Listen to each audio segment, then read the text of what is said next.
Hello viewers, welcome to Challenger classes. Myself Shashank Bhatt and I am your chemistry educator. तो बच्चों हम लोग इस सेशन में कंटिन्यू करेंगे अपना topic chemical kinetics. Chemical kinetics में हम लोग क्या क्या पढ़ चुके थे। हम लोगों ने रेट ऑफ रिएक्शन के बारे में पढ़ा था, फिर हमने एवरेज रेट निकालना सीखा था, देन इंस्टेंटेनियस रेट निकालना सीखा था। उसके बाद हमने रेट लॉ एक्सप्रेशन लिखना सीखा था, जिसकी हेल्प से हम ऑर्डर ऑफ रिएक्शन निकालते थे। फिर हमने एक इनिशियल रेट मेथड देखा था, वो जो टेबल बना के क्वेश्चन सॉल्व किए थे, है ना। तो इनिशियल रेट मेथड की हेल्प से हमने रेट लॉ निकालना सीखा था। और हमने बात करी थी मॉलिकुलरिटी के बारे में, जो कि एप्लीकेबल थी एलिमेंट्री रिएक्शंस के लिए। हमने कॉम्प्लेक्स रिएक्शन का भी रेट लॉ लिखा था with the help of initial rate method, जो कि एक एक्सपेरिमेंटल कॉन्सेप्ट है। तो आज की क्लास में हम थोड़ा सा जो एक टाइप ऑफ रिएक्शन रहता है वो क्या है, सीडो ऑर्डर रिएक्शन। और देन हम लोग पढ़ेंगे zero order kinetics. Zero order kinetics के बारे में जितनी चीजें होंगी हम सारी कवर कर लेंगे। उसका इंटीग्रेटेड रेट लॉ क्या होता है, उसकी हाफ लाइफ क्या होती है, उसका लाइफ टाइम क्या होता है, उससे रिलेटेड जितने ग्राफ्स हैं और जो भी न्यूमेरिकल बन सकता है वो। ठीक है, तो हम आज का सेशन स्टार्ट करते हैं। आप लोग पेन कॉपी लेके तैयार हो जाओ, अच्छे से नोट्स बनाना है। ठीक, चलो फिर शुरू करें। चलो आ जाओ। तो आज का जो पहला टॉपिक है वो क्या है, सीडो ऑर्डर रिएक्शंस। तो सीडो वर्ड का पहले मतलब आपको पता होना चाहिए। बायो वाले बच्चों ने शायद कहीं पे सुना होगा, अमीबा की सीडो सेल वॉल्स होती है, मतलब फॉल्स, है ना। तो सीडो मतलब झूठा, देखने में आपको जैसा लगे वैसा एक्चुअल में होना। तो सीडो ऑर्डर रिएक्शंस वो होती हैं जिनका की ऑर्डर डिफरेंट आता है। जब हम प्रिडिक्ट करते हैं रेट लॉ एक्सप्रेशन से तो कुछ और आता है, और एक्सपेरिमेंटली जब देखा जाता है एक्चुअल में तो कुछ और आता है। तो इन्हीं रिएक्शंस को क्या बोला जाता है, सीडो ऑर्डर रिएक्शंस। मतलब in these reactions the order is different as predicted from rate law expression. तो रेट लॉ एक्सप्रेशन जब आप यूज करोगे तो वो वाला जो ऑर्डर आ रहा होगा वहां से, वो वाला ऑर्डर क्या होगा, वो वाला ऑर्डर यहाँ पे गलत आ जाएगा। तो देखते हैं एक आध एग्जाम्पल के साथ। ठीक है, चलो। तो पहले मैं एक एग्जाम्पल लिख रहा हूँ आपके सामने। किसका? मैं एग्जाम्पल लिखता हूँ आपके सामने हाइड्रोलिसिस ऑफ एस्टर का। देखो, एस्टर पता है ना क्या होता है। एस्टर होते हैं जब एसिड्स और एल्कोहल कंबाइन करते हैं ना with the help of elimination of water molecule, तो एस्टर फॉर्म होता है। देखेंगे ऑर्गेनिक केमिस्ट्री में। अभी समझ लो मैं किसका एग्जाम्पल ले रहा हूँ, हाइड्रोलिसिस ऑफ एस्टर। कहाँ पे हो रहा होता है ये, एसिडिक मीडियम में होता है। ठीक है, तो देखो यहाँ पे लिख भी दे रहा हूँ कहाँ पे होता है, एसिडिक मीडियम में होता है। तो इसको देखते हैं जरा, ये कैसे सीडो ऑर्डर रिएक्शन है। देखो यहाँ पे क्या होता है, हाइड्रोलिसिस का मतलब क्या होता है, हाइड्रोलिसिस का मतलब होता है वाटर की प्रेजेंस में बॉन्ड का ब्रेक होना। तो देखो जरा रिएक्शन लिखते हैं। एस्टर क्या होगा, कोई एस्टर ले लो जो एक कार्बोक्सिलिक एसिड और अल्कोहल से मिलके बना होता है। हाइड्रोलिसिस मतलब इसी की रिएक्शन किसके साथ, इसी की रिएक्शन वाटर के साथ।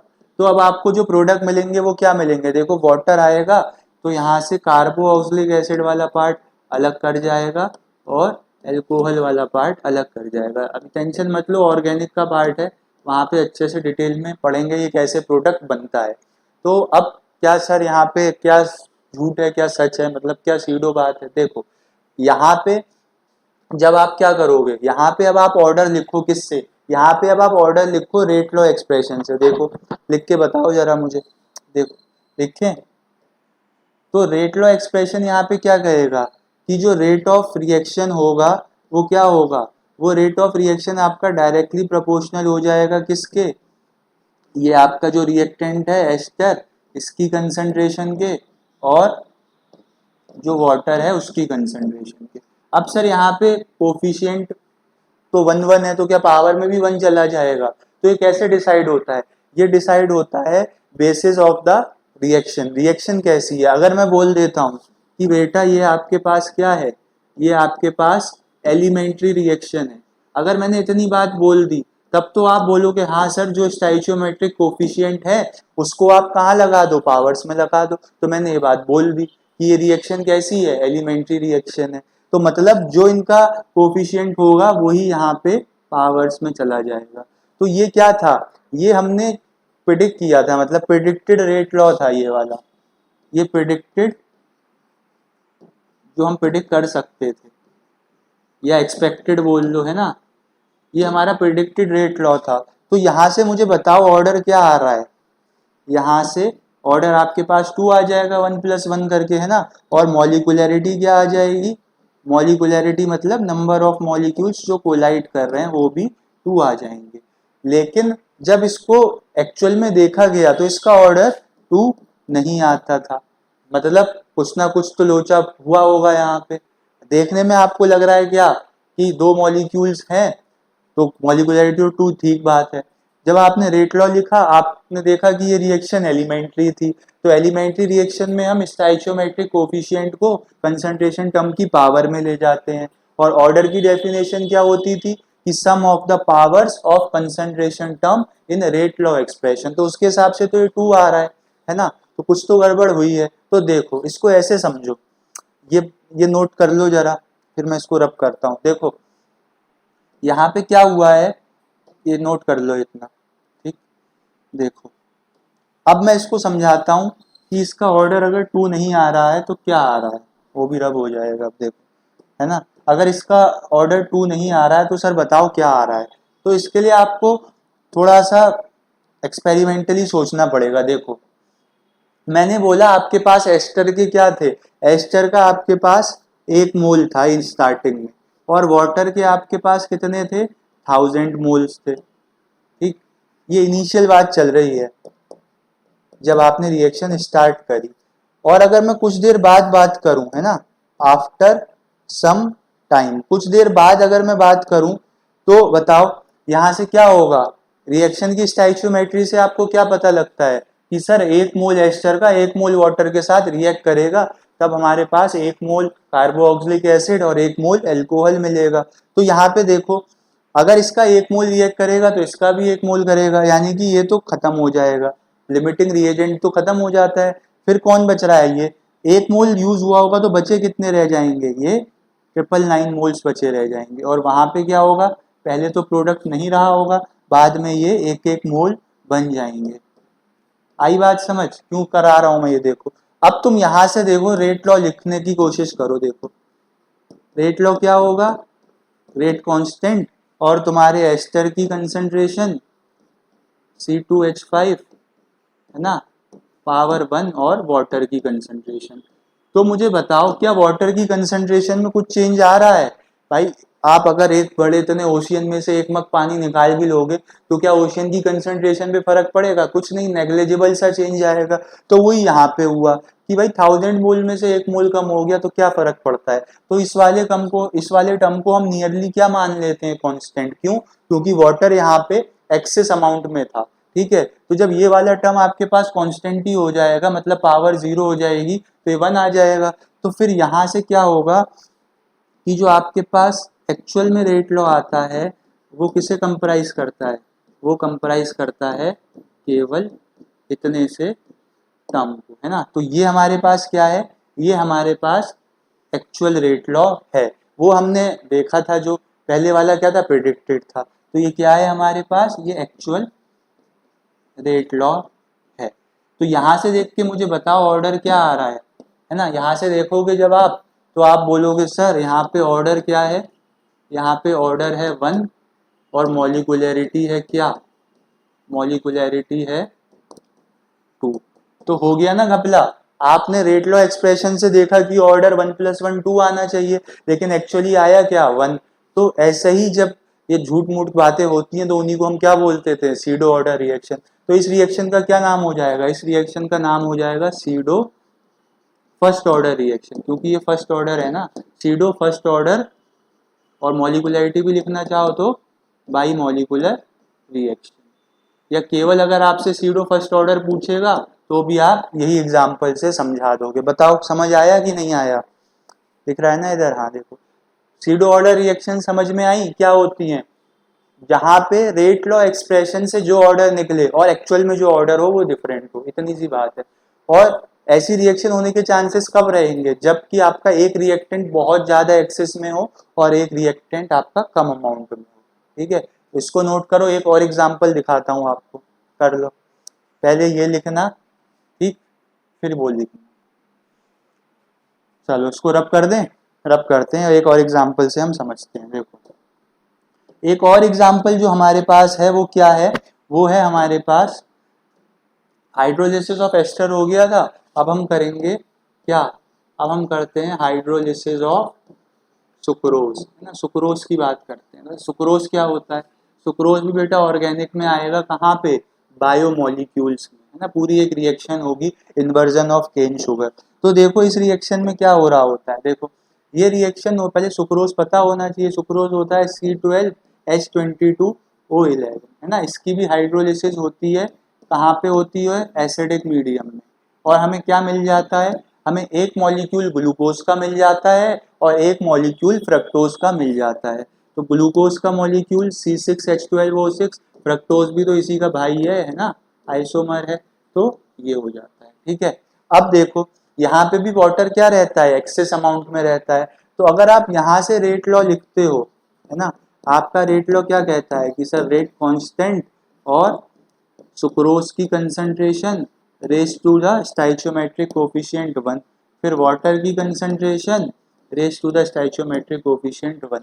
तो हुआ क्या, यहाँ पे जो ऑर्डर आना चाहिए था, ठीक है, जो आपने प्रिडिक्ट किया, ऑर्डर प्रिडिक्टेड आपका क्या आ रहा है 2, लेकिन एक्चुअल में ऑर्डर क्या है, जो एक्चुअल ऑर्डर है, एक्चुअल ऑर्डर क्या आता है यहाँ पे, एक्चुअल ऑर्डर आता है 1। ऐसा क्यों हुआ होगा, क्योंकि वाटर जो है वो एक्सेस कंसंट्रेशन में रहा होगा, वैसे ही है ना, कि इसका 1 मोल यूज हुआ होगा तो इसका भी 1 मोल, तो इसके 999 मोल्स क्या रहे होंगे, बचे रहे होंगे, तो इसकी कंसंट्रेशन पे कोई फर्क नहीं पड़ेगा। तो ये रेट लॉ जो था ये हमारा प्रिडिक्टेड वाला था, है ना। तो अगर मुझे एक्चुअल रेट लॉ लिखना है तो एक्चुअल रेट लॉ क्या हो जाएगा, एक्चुअल रेट लॉ हो जाएगा रेट बराबर के और केवल सुक्रोज की कंसंट्रेशन और उसकी पावर का टर्म। ठीक है, तो इस रिएक्शन का क्या नाम हो जाएगा, इस रिएक्शन का नाम हो जाएगा सीडो फर्स्ट ऑर्डर, क्या, सीडो फर्स्ट ऑर्डर बाइमोलिकुलर रिएक्शन। बताओ एग्जांपल समझ आया, भाई दोनों एक ही जैसे तो थे, दोनों में क्या हो रहा था, वाटर एक्सेस में हो रहा था, है ना। जब ये चीज एक्सेस में है तो इसकी कंसंट्रेशन में अगर 0.001 चेंज आया तो इस चेंज को क्या ही मेंशन करना है यहाँ पे, है ना, इसीलिए। तो ऐसा क्यों हुआ, इस बात को भी लिख लो, है ना, इस बात को लिख लो ताकि बाद में भूलोगे नहीं। ठीक, तो ये बात क्या है, ये बात ये है कि सर दिस इज बिकॉज, ऐसा क्यों होता है, this is because in these reactions, in reactions में क्या है, this is because in this reactions water is present in axis, है ना। वाटर क्या होता है, एक्सिस में प्रेजेंट होता है, देयरफॉर, जिसकी वजह से देयरफॉर इट्स कंसंट्रेशन रिमेन्स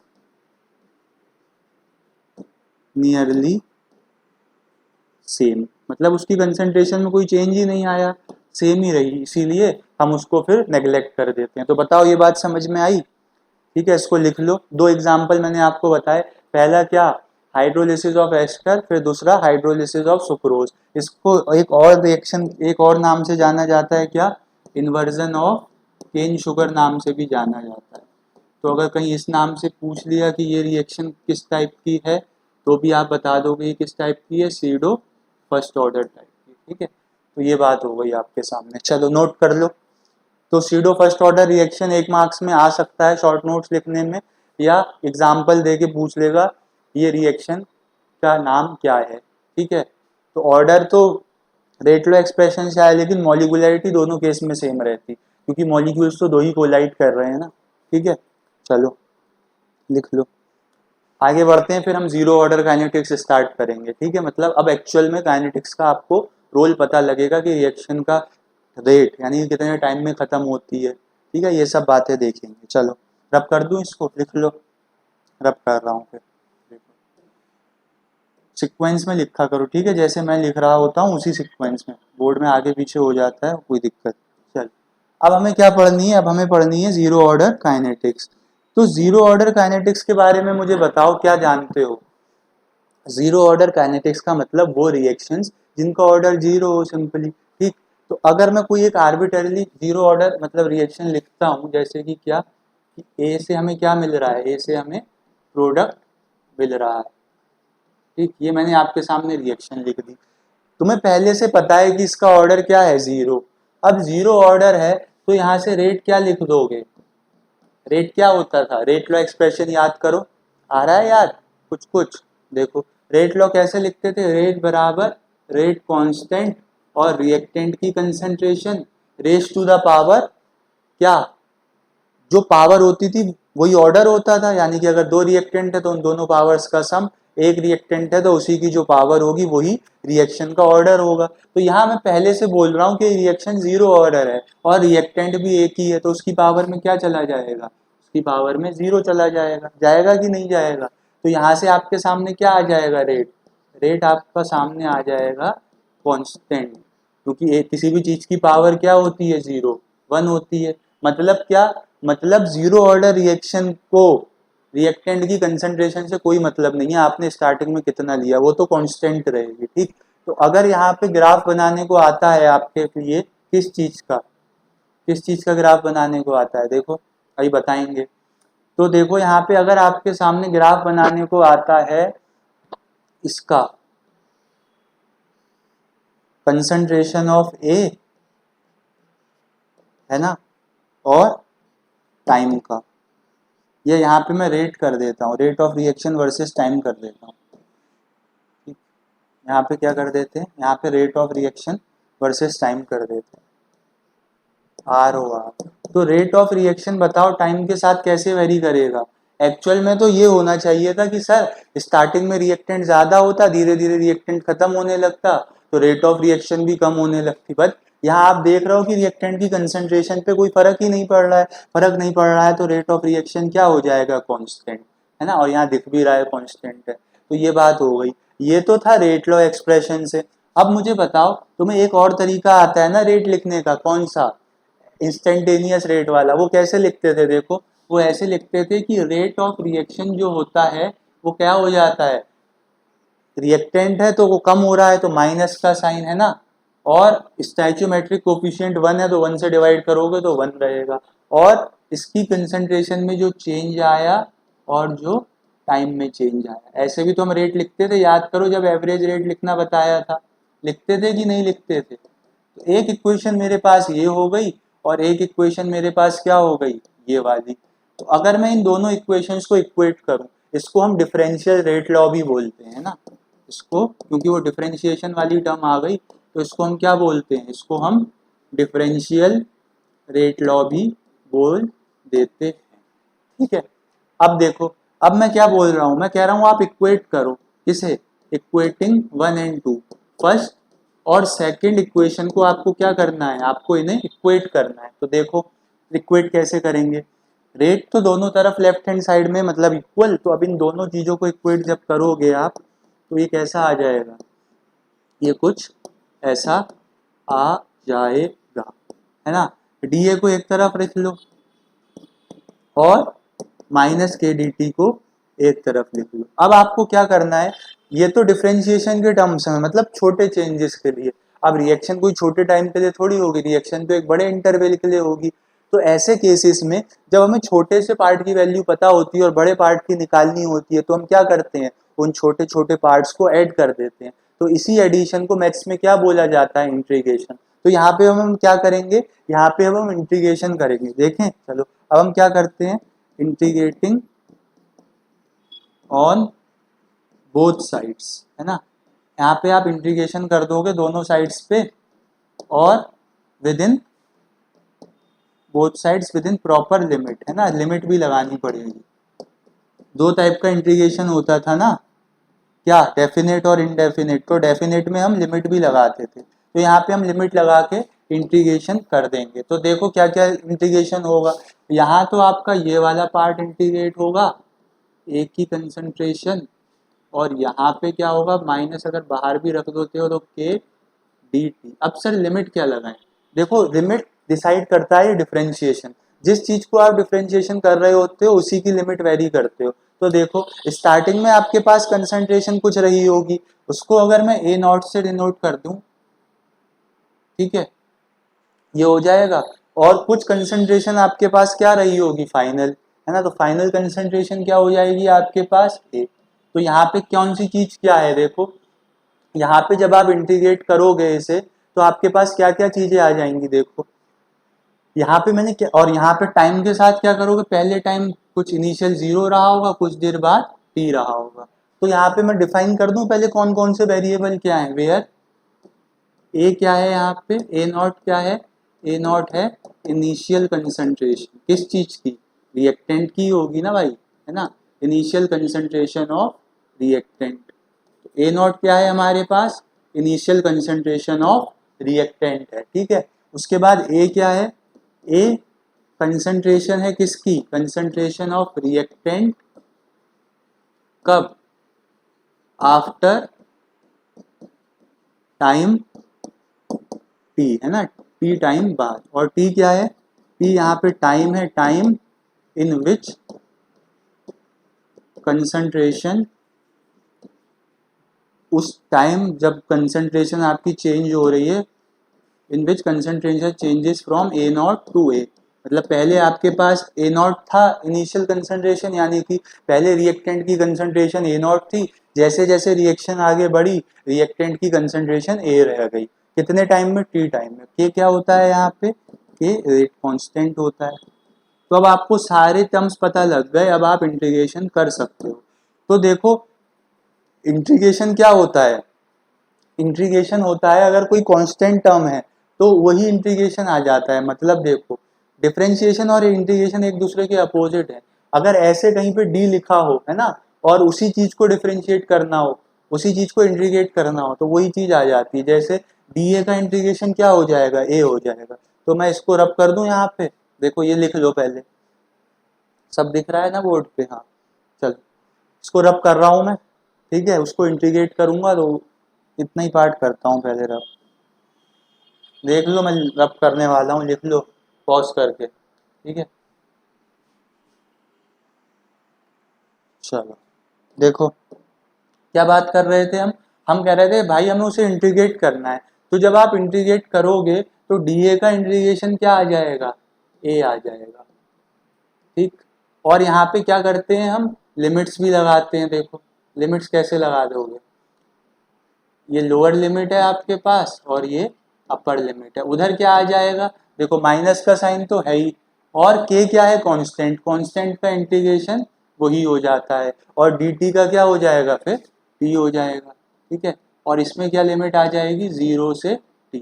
अब लिमिट को कैसे सॉल्व करते हैं, लिमिट को ऐसे सॉल्व करते हैं कि पहले एक बार अपर लिमिट यहाँ लगाओगे, माइनस करके लोअर लिमिट लगाओगे। इंटीग्रेशन तो यार 11th में बायो वालों ने भी फिजिक्स में पढ़ा ही होगा, है ना। चलो तो मैं फिर भी बता दे रहा हूँ क्या होता है, upper limit minus lower limit करके ओपन होता है। तो अपर लिमिट मतलब एक बार आप ये लगाओ और आप दूसरी बार क्या लगा दोगे, दूसरी बार आप ये नीचे वाली। सिमिलरली यहाँ यहाँ अपर लिमिट क्या है टी, लोअर लिमिट क्या है 0। तब इसे आप सॉल्व करोगे तो ये A minus A naught, square bracket हटा दे रहा हूँ क्योंकि मैंने यहाँ पे इसी को कंसंट्रेशन बोल दिया है ना। और यहाँ जब आप सॉल्व करोगे तो ये क्या हो जाएगा, माइनस के टी, और वो तो 0 ही हो जाएगा। तो जब ये आएगा हमारे पास तो ए नॉट मैं उधर भेज दूंगा, तो ये ए नॉट माइनस के टी आ जाएगा कि नहीं आ जाएगा। तो यही हमारे पास क्या होता है, यही हमारे पास होता है इंटीग्रेटेड रेट लॉ, क्योंकि इंटीग्रेशन करने के बाद आया है ना ये रेट लॉ। यहाँ पे ए क्या है, ए रिएक्टेंट की कंसंट्रेशन है जो बची है आफ्टर टाइम टी, और ए नॉट क्या है, ए नॉट क्या है, इनिशियल कंसंट्रेशन है रिएक्टेंट की। बताओ आया कि नहीं आया रेट लॉ। अब यहाँ से आप ग्राफ भी बना सकते हो। इस इक्वेशन को आप स्ट्रेट लाइन की इक्वेशन से जरा मैच करो, करो तो देखो, अगर मैं इसको बोलता हूँ ये y एक्सिस है, ठीक है, इसको बोलता हूँ ये x एक्सिस है, तो ये क्या हो जाएगा मेरे पास, ये चीज क्या हो जाएगी, ये चीज स्लोप हो जाएगी, है ना।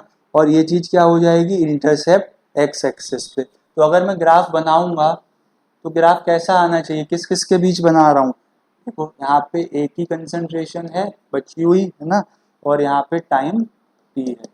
तो यहाँ पे बताओ ग्राफ कैसा आना चाहिए, स्ट्रेट लाइन आना चाहिए। स्लोप कैसा है इसका, नेगेटिव, माइनस के, है ना, तो ग्राफ नीचे को आ रहा होगा, ठीक है। तो नीचे को जब ग्राफ आएगा और इंटरसेप्ट भी कुछ है हमारे पास ए नॉट है ना, तो इंटरसेप्ट क्या आ जाएगा, ए नॉट आ जाएगा। तो ये ग्राफ कैसा बनेगा, ये ग्राफ कुछ ऐसा बनेगा। ठीक है, ये ग्राफ कुछ ऐसा बनेगा। चलो नीचे आ जाएगा बाद में, है ना।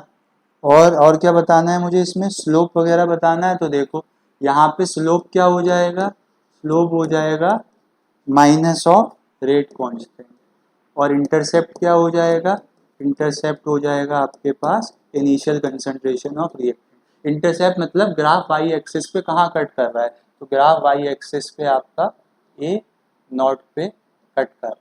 ग्राफ समझ में आया, ग्राफिकल क्वेश्चन भी आ सकता है, ग्राफ दे देंगे, स्लोप दे देंगे, कहेंगे बताओ इस रिएक्शन का रेट कांस्टेंट बताओ, तो आपको पता है इस रिएक्शन का रेट कांस्टेंट ही इसका स्लोप होता है। ठीक है, तो ग्राफ देख लो और आगे देखेंगे अभी ग्राफ क्या क्या होते हैं। अब यहाँ से ध्यान क्या रखना है, ध्यान ये बेटा हर हालत में रखना है, ये फाइनल रेट लॉ का जो एक्सप्रेशन आया है A equal to A not minus K T, ये बहुत ज़्यादा इक्विलिब्रियम कह रहा हूँ न्यूमेरिकल्स में यूज होगा और आगे भी इसकी एप्लीकेशन रहेगी जब हम हाफ लाइफ कैलकुलेट करेंगे या लाइफ टाइम कैलकुलेट करेंगे। तो चलो फिर आगे बढ़ जाओ। ठीक, तो इसको लिख लो, फिर मैं इसको रब करता हूँ। ये ग्राफ यहीं से आया है, ठीक है, पहले वो है उसके बाद ये है। चलो रब कर दें। ठीक, तो रब करने के बाद जब हम आगे देखेंगे तो मैंने शायद एक ब्लैंक स्लाइड लगा दी थी, तो मैंने यही समझा दिया। देखो अब हम कुछ ग्राफ देख लेते हैं, बोल रहा था ना ग्राफ इंपॉर्टेंट है, तो आओ देख ही लें क्या क्या है ग्राफ्स। कॉन्सेप्चुअली इंपॉर्टेंट है, रटने वाले के लिए तो क्या है ना, तुम इन्हें भी याद करके जाते होगे, मतलब हम तो जाते थे, समझने का अभाव था ना। अब देखो मैं समझा रहा हूँ, rate of reactant versus rate of reaction versus concentration of reactant.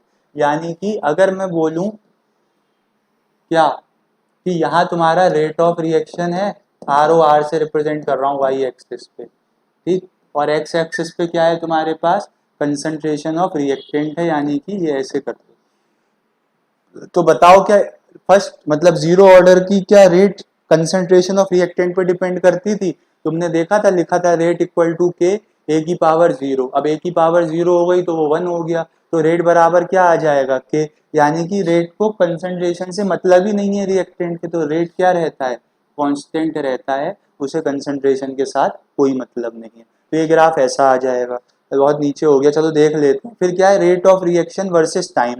ये टाइम दो बार आ गया, आओ इसको जरा सही करें। देखो इसको कैसे सही करेंगे, तो ब्लैक कलर तो आ ही नहीं रहा है, ये तो ब्लैक कलर आएगा, नहीं आ रहा है, अच्छा कोई बात नहीं।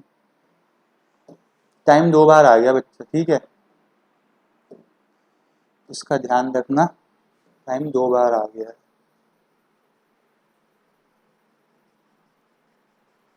पता नहीं कैसे आया, स्लाइड तो मैं ही बनाता हूँ, यहाँ भाई सारा काम खुद होता है, सारा टेक्निकल टीम भी मैं ही हूँ, है ना, और टीचिंग भी मैं ही हूँ, नॉन टीचिंग भी मैं ही हूँ, डाउट भी मैं ही हूँ, सब। चलो देखते हैं, ग्रोथ होगी, रिएक्शन आगे बढ़ेगी। देखो rate of reaction versus time का ग्राफ तो तुम्हें मैंने वहां भी बताया था, यहाँ भी देख लो, रेट ऑफ रिएक्शन टाइम के साथ कैसे चेंज होगी। देखो रेट ऑफ रिएक्शन और टाइम में कोई रिलेशन है तुम्हारे पास, rate of reaction versus time में कोई है रिलेशन, बताओ मुझे, रिएक्शन का रेट टाइम के साथ कैसे चेंज होगा, रिएक्शन का रेट टाइम के साथ कैसे चेंज होगा, सोचो सोचो जरा सोचो, ये क्या हुआ है बताओ। Rate of reaction versus time, ये टाइम बेटा वो वाला था, देखो वो यहाँ से यहाँ आ गया, अब समझ आया मुझे। क्या सर आप भी कट पीट कर रहे हो, ये जो है ना ये यहाँ होना चाहिए था, rate of reaction versus time, ये चीज यहाँ पे थी और वो वहां से हट गई, इसलिए वहां पे आ गई। देखो ये क्या है, concentration of reactant versus time, और ये है rate of reaction versus time. तो कंसंट्रेशन ऑफ रिएक्टेंट टाइम के साथ क्या है बताओ, कुछ चेंज हो रहा है क्या, कंसंट्रेशन तो रिएक्टेंट की कम होएगी टाइम के साथ, है ना। तो ये ग्राफ तो कैसा आ जाएगा, अगर मैं बात करूं concentration of A with respect to T, ये तो कम होना ही होना है, जाहिर सी बात है ना। तो ये तो ग्राफ ऐसा आ ही जाएगा, कम होता हुआ, कुछ पहले रही होगी बाद में कम हो जाएगी, और यही तो ग्राफ आता है कैसे, इस वाली इक्वेशन से। देखो A is equals to A not minus K T. तो ये क्या है, ये है हमारे पास कंसंट्रेशन ऑफ रिएक्टेंट, ये है हमारे पास टाइम। तो कंसंट्रेशन ऑफ रिएक्टेंट और टाइम में ऐसे ही तो ग्राफ आता था जिसमें ये पॉइंट क्या होता था, ये पॉइंट ए नॉट होता था और इसका स्लोप क्या हो जाता था, स्लोप बराबर हो जाता था नेगेटिव ऑफ रेट कांस्टेंट। बताओ आया ये वाला ग्राफ समझ, ये वाला ग्राफ बताओ rate of reaction versus time के साथ, रिएक्शन का रेट और टाइम के साथ क्या फर्क पड़ेगा बताओ। देखो अगर मैं बात करूं रेट ऑफ रिएक्शन की, तो रेट ऑफ रिएक्शन को कंसंट्रेशन ऑफ रिएक्टेंट से कोई मतलब नहीं है, ठीक। तो अब बताओ मुझे, देखता हूं मैं ग्राफ कैसा आया है इसका, बताओ जरा,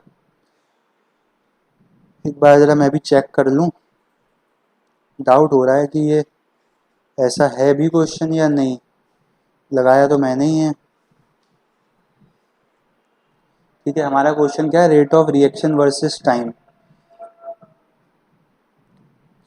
तो देखा ये जाएगा कि जब कंसंट्रेशन से कोई मतलब नहीं है उसे, तो टाइम के साथ भी रेट ऑफ रिएक्शन क्या रहेगा, कांस्टेंट रहेगा, क्योंकि कंसंट्रेशन कम होती है ना, तो रिएक्टेंट का मतलब रिएक्शन का रेट कम होना चाहिए था। लेकिन जब उसे कंसंट्रेशन से ही कोई मतलब नहीं है, तो कंसंट्रेशन चाहे कितनी कम हो जाए तो रेट तो फिक्स रहेगा, यानी कि कांस्टेंट रहेगा। ठीक है, तो ये ग्राफ्स थे, इसको नोट कर लो, फिर आगे बढ़ते हैं। चलो ठीक है, आज रब कर रहा हूँ। नेक्स्ट क्या है हमारे पास, half life of zero order reaction, है ना। तो हमें हाफ लाइफ निकालनी है। अब बताओ बेटा हाफ लाइफ क्या होगी, तुम्हारी आधी जिंदगी क्या होगी, मतलब सर जब हम आधा जी लिए, है ना, अगर हमारी उम्र 100 साल थी, भगवान ना करे हो, तो हमारी उम्र अगर 100 साल थी तो 50 साल हमारी क्या हो जाएगी, हाफ लाइफ। सेम है रिएक्शन के साथ, जब रिएक्शन मतलब अपनी आधी जिंदगी जी लेती है तो उसकी हम क्या बोलते हैं, हाफ लाइफ। अगर मुझे हाफ लाइफ को डिफाइन करना है तो क्या हो जाएगी half life, the time in which, है ना, the time in which reaction completes to 50%, है ना, जो आपकी रिएक्शन है वो 50% खत्म हो जाए तब आप क्या बोल दोगे, वो रिएक्शन की हाफ लाइफ है। तो मुझे बताओ अगर 50% रिएक्शन खत्म होगी तो इनिशियल कंसंट्रेशन क्या थी रिएक्टेंट की, अगर मैं बोलूं इनिशियल कंसंट्रेशन ऑफ रिएक्टेंट क्या रही होगी, तो आप ए नॉट मान के चलते हो, है ना, तो वो क्या है, ए नॉट है। अब मैं बोलता हूं कि आफ्टर 50% कंप्लीशन, अगर तुम्हारी रिएक्शन 50% कंप्लीट हो चुकी है तो बताओ कंसंट्रेशन ऑफ रिएक्टेंट क्या बचेगी। भाई अगर मेरे पास कोई चीज थी वो आधी खत्म हो गई है तो कितनी बचेगी, आधी ही बचेगी। यानी कि तुम्हारे पास इनिशियल कंसंट्रेशन क्या थी रिएक्टेंट की, ए नॉट, और रिएक्शन में क्या होता है, रिएक्टेंट ही तो खत्म होता है, तो आधे टाइम बाद क्या होगा, रिएक्टेंट भी आधा बचेगा। यानी कि 50% कंप्लीशन के बाद कंसंट्रेशन ऑफ रिएक्टेंट क्या हो जाएगी, ए नॉट बाय 2 हो जाएगी। आई बात समझ में या नहीं। तो यहाँ पे तुम्हारे पास ए की वैल्यू क्या हो गई, ए की वैल्यू ए नॉट बाय 2 हो गई, क्योंकि ए ही तो होती थी हमारी कंसंट्रेशन आफ्टर टाइम टी, और ए नॉट तो वो है। तो जरा जीरो ऑर्डर रिएक्शन का इंटीग्रेटेड रेट लॉ याद करो, क्या होता था, A is equals to A not minus K T, ऐसा होता था कि नहीं होता था। तो ए की वैल्यू अब क्या आ गई है, ए की वैल्यू ए नॉट बाय 2 आ गई है, क्योंकि ए क्या होता था, बची हुई कंसंट्रेशन। तो 50% कंप्लीशन के बाद रिएक्टेंट ए आधा ही बचा होगा। ठीक है, अब मुझे हाफ लाइफ निकालनी है तो मैं टी हाफ करके लिख दूंगा, या कहीं पे टी 50% भी करके लिखा रह सकता है, तो दोनों ही बात ठीक है। अब इसे जब तुम सॉल्व करोगे तो के टी हाफ इधर ले आओ और ये क्या कर दो, ए नॉट यहाँ प्लस का है उधर जाके माइनस का हो जाएगा, ए नॉट बाय 2। अब इसे सॉल्व करोगे तो ये के टी हाफ यो क्या आ जाएगा, ए नॉट बाय 2 आ जाएगा। तो यहाँ से हाफ लाइफ क्या आ जाएगी, यहाँ से हाफ लाइफ आपके सामने आ जाएगी ए नॉट बाय 2 के।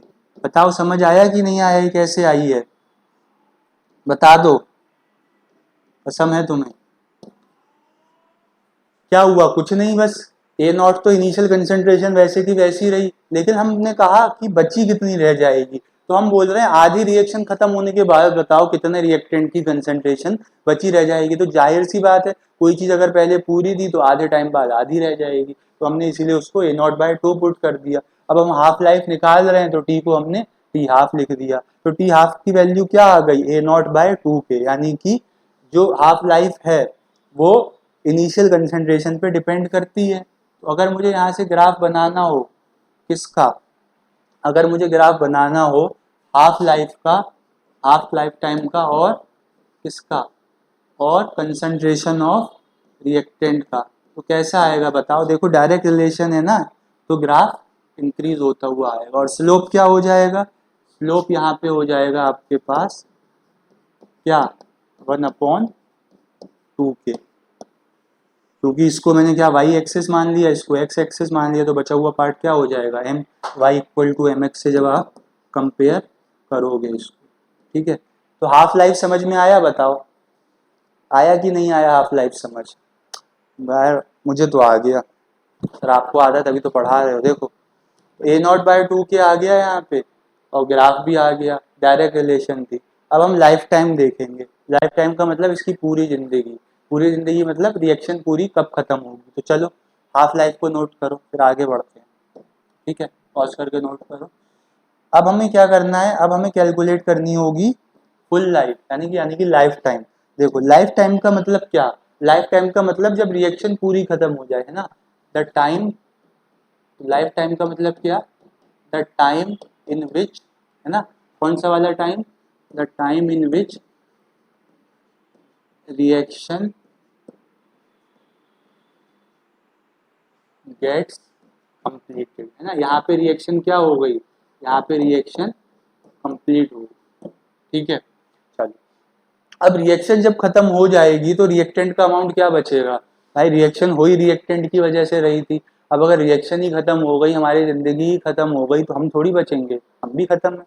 सेम हाल उसका है, अगर रिएक्शन तुम्हारी खत्म हो रही है तो क्या रिएक्टेंट का अमाउंट कुछ बचा रह जाएगा, ना, खल्लास गया, है ना। तो अगर मैं इनिशियल कंसंट्रेशन की बात करूं, तो इनिशियल कंसंट्रेशन तो यहाँ पे भी कुछ ना कुछ आप लाके आए होगे, वो क्या है, a0। और अगर मैं कंसंट्रेशन की बात करूं, concentration after completion of reaction, ठीक है, रिएक्शन कंप्लीट होने के बाद क्या कंसंट्रेशन रही होगी, तो आपको पता है जब रिएक्शन ही खत्म हो जाएगी तो रिएक्टेंट बचेगा क्या, नहीं बचेगा, यानी कि जीरो।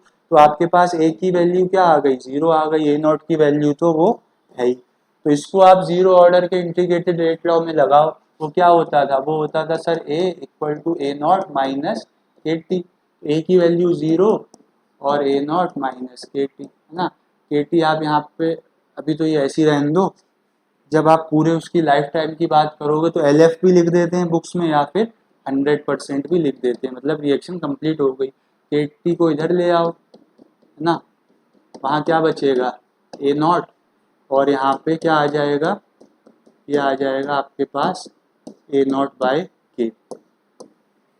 तो बताओ 100% का फॉर्मूला क्या आया, ए नॉट बाय के, 50% का क्या आया था, ए नॉट बाय 2 के। तो अगर लाइफ टाइम का ग्राफ भी बनेगा, है ना, अगर t 100% का ग्राफ बनेगा ए के साथ, तो वो भी कैसा आ जाएगा, है ना, वो भी कैसा आ जाएगा, कुछ ऐसा।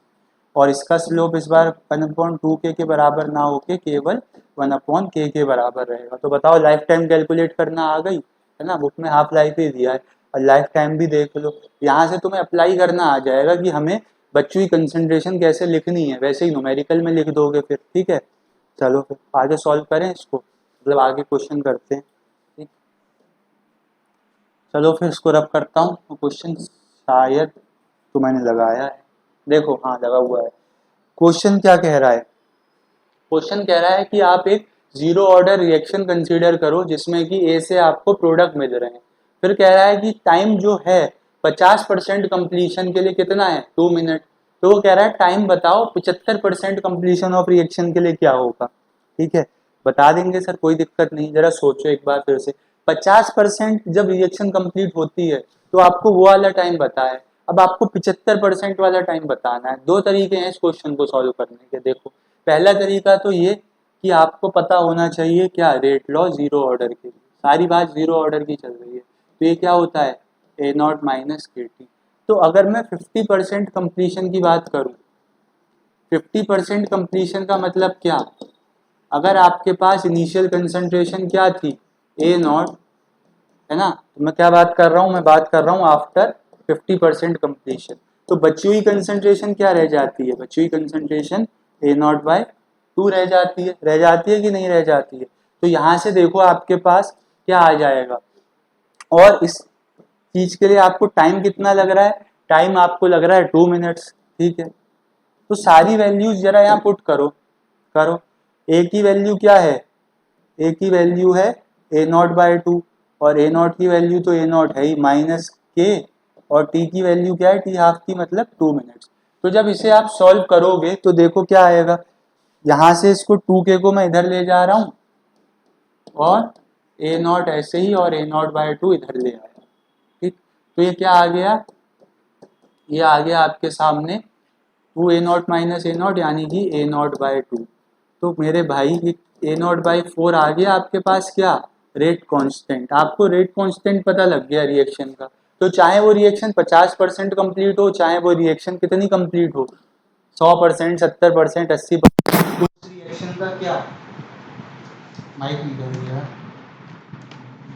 माइक निकल गया था, ठीक है, ठीक है, अब आवाज आ रही होगी। तो मैंने क्या बोला, आपको रेट कांस्टेंट पता लग गया। तो अगर रेट कांस्टेंट पता लग गया, तो अब आप क्या रिएक्शन के लिए अलग, एक ही रिएक्शन के लिए अलग अलग रेट कांस्टेंट होगा ना सर, ऐसा तो नहीं होगा।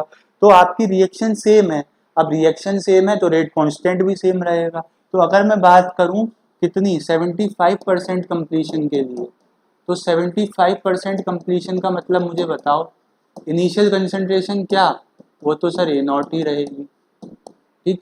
और अगर 75% कंप्लीट हो गई है रिएक्शन, है ना, तो बचाव बचेगा कितना, बचेगा 25%। तो ऐसे केस में हम क्या करते हैं, ऐसे केस में हम परसेंटेज जब दिया होता है तो हम ओवरऑल अमाउंट 100% मान लेते हैं, ठीक। इनिशियल कंसंट्रेशन आपके पास 100% थी, रिएक्शन 75% खत्म हो गई, 100 रुपए थे, 75 रुपए खर्च हो गए, कितने बचे, 25। 100% रिएक्टेंट की कंसंट्रेशन थी, रिएक्शन 75% ओवर हो चुकी है, यानी कि आपका रिएक्टेंट 75% कंज्यूम हो चुका है, तो कितना बचेगा, 25%, है ना। तो ये क्या आ जाएगा, बचा हुआ अमाउंट 25%। आ गया कि नहीं आ गया। ऐसे ही आप यहाँ पे कर सकते थे, यहाँ पे भी आप क्या मान लेते, इसको 100% मान लेते, ठीक है, फिर आप बोल देते बचेगा कितना, 50%, ऐसे भी कर सकते थे, ठीक है। तो फिर यहाँ पे क्या आ जाता आपके सामने, ए नॉट बाय 2 बच रहा है, तो ए नॉट आपने 100 माना ही है, ठीक है। तो यहाँ पे क्या आ जाता, 100/4, यानी कि के आपके सामने क्या आ जाता, 25। और जीरो ऑर्डर रिएक्शन के लिए रेट कांस्टेंट क्या होगा, देखो यूनिट होती थी ना मोल 1 माइनस एन, लीटर n-1, तो मोल, ठीक है, लीटर इनवर्स और मिनट इनवर्स, क्योंकि यहाँ पे मिनट में टाइम दिया, तो ये आ गया। अब आप यहाँ पे भी वही लगा दो अपना क्या, integrated rate law zero order reaction का। तो ए की वैल्यू कितनी आपने कही है, 25, 25 ही बचेगा, ये 100 है ना। के की वैल्यू क्या मिल गई, के की वैल्यू आपको मिल गई 25, टाइम आपको निकालना है, तो टाइम आ जाएगा 100 माइनस, तो ये 25 टी इधर लिख लो, उधर ले जाओ उसे, 100 माइनस 25 75 हो जाएगा, टी कितना आ जाएगा 3, इसमें आएगा मिनट में। तो यानी कि अगर 50% कंप्लीट होने में 2 मिनट लगते हैं, तो 75% कंप्लीट होने में कितना टाइम लगेगा, 3 मिनट लगेंगे। बताओ आई बात समझ के नहीं, है ना। तो जब भी आपको परसेंटेज के टर्म्स में क्वेश्चन दिया हो, तो आप इनिशियल कंसंट्रेशन 100% मान लेना, फिर वो बोलेगा कि 30% रिएक्शन खत्म हो गई, तो आप समझना कि आपका 30% रिएक्टेंट कंज्यूम हो गया, तो बचा हुआ 70% रह जाएगा, है ना। तो ए नॉट की वैल्यू 100%, और ए की वैल्यू फिर जितनी रिएक्शन कंप्लीट हो जाए 100 में से वो माइनस करके। तो ये मैंने आपको बता दिया जीरो ऑर्डर की सारी कहानी, ठीक। अब देख लेते हैं इसके एक आध एग्जांपल्स, और फिर क्लास को वाइंड अप करके नेक्स्ट क्लास से फर्स्ट ऑर्डर काइनेटिक्स पढ़ेंगे, ठीक।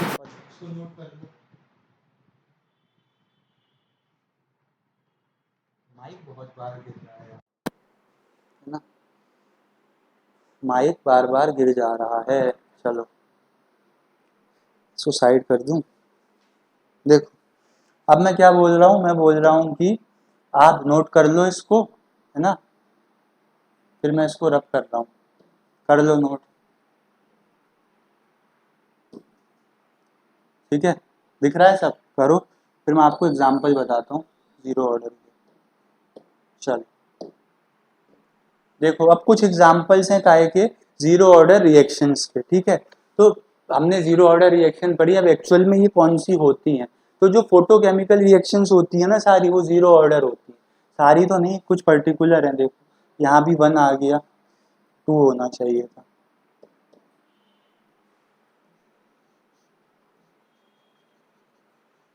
अरे सर क्या कलाकारी कर रहे हो आप, हुई है गलती, हो ही जाती है, इंसान है। देखो फोटोकेमिकल रिएक्शंस क्या, यानी कि आपका जो 2HCl है वो लाइट की प्रेजेंस में क्या होता है, डिकम्पोज होता है और क्या देता है, H2 और Cl2। तो यहाँ पे जो रेट होता है उसको HCl की कंसंट्रेशन से कोई मतलब नहीं है। फोटोकेमिकल रिएक्शन है तो वो रेट डिपेंड करता है कि आपने कितनी ज़्यादा इंटेंसिटी की लाइट रेडिएशन उससे पास करी है। जितनी ज़्यादा इंटेंसिटी होगी लाइट रेडिएशन की, उतना ही उस रिएक्शन का रेट होगा, ठीक है। और एग्जाम्पल क्या है आपके पास, dissociation gases on solid surface at high pressure. तो इसमें एग्जाम्पल देखो, अमोनिया बनाते थे, अमोनिया का उल्टा प्रोसीजर, उल्टा मतलब लिखना है। टेम्परेचर भी हाई रहता है, समथिंग 1173 केल्विन है ना, ऐसी कुछ रहता है, और हाई प्रेशर भी रहता है। तो हाई प्रेशर और हाई टेम्परेचर पे क्या होता है, होता ये है कि सॉलिड सरफेस होता है, वह प्लेटिनम होता है यूजुअली, या आयरन होता है यहाँ पे, है ना, हेबर्स प्रोसेस के केस में, ठीक है। तो यहाँ पे क्या होता है, आयरन होता है। तो आयरन क्या करता है, अपनी सरफेस पे अमोनिया गैस को एड्सॉर्ब करा लेता है, और हाई प्रेशर, आप प्रेशर बढ़ाते जाओगे, एक टाइम ऐसा आएगा जितनी अमोनिया गैस एड्सॉर्ब हो सकती थी आयरन सरफेस पे सारी हो जाएगी, यानी कि आयरन का सरफेस सैचुरेट हो जाएगा अमोनिया के साथ। अब आप और अमोनिया दोगे तो वो वहां पे एड्सॉर्ब नहीं होगी, और एड्सॉर्ब नहीं होगी तो रिएक्शन नहीं होगी, मतलब रिएक्शन को कोई मतलब नहीं है कि अब आप कितनी अमोनिया दे रहे हो। तो इस टाइप की रिएक्शंस जो होती है उन्हें रिएक्टेंट की कंसंट्रेशन से कोई फर्क नहीं पड़ता है, कहते हैं हमें घंटा फर्क नहीं पड़ता, वो ये कह देते, ठीक है। तो ये बात, तो यहाँ पे जो रेट है वो भी क्या है, वो NH3 की कंसंट्रेशन पे डिपेंड नहीं करता। तो ये बात आपको ध्यान रखनी है। फोटोकेमिकल रिएक्शंस में इंटेंसिटी ऑफ लाइट पे करता है, यहाँ पे किसी और चीज पे करता होगा। तो ऐसा क्यों हो रहा है, ऐसा इसीलिए हो रहा है बिकॉज इट इज बिकॉज, लिख लो ना, it is because at high pressure, ऐसा क्यों होता है, क्योंकि हाई प्रेशर पे solid surface gets saturated with adsorption of gas, है ना, गैस को एड्सॉर्ब करके उसकी अमाउंट सैचुरेट हो जाता है वहां पे, ठीक है। फिर adsorption of gas, so no effect of further addition of gas. अब उसको घंटा फर्क नहीं पड़ता आप कितना उसमें डाल दो गैस का अमाउंट, उसने तो कहा भाई जितना मुझे एड्सॉर्ब कराना था मैंने करा लिया, ठीक। तो ये बात है। ये दो एग्जाम्पल्स थे आपके सामने, इनको नोट कर लो, है ना, एग्जाम्पल भी पूछ सकता है। बाकी हमने उसका इंटीग्रेटेड रेट लॉ देख लिया, हाफ लाइफ देख ली, लाइफ टाइम देख लिया, ग्राफ्स देख लिए और क्वेश्चन सॉल्व कर लिए। तो आप लोग इतना पढ़ के आओ, नेक्स्ट क्लास में हम फर्स्ट ऑर्डर काइनेटिक्स शुरू करेंगे। तब तक के लिए पढ़ाई करते रहो, धन्यवाद।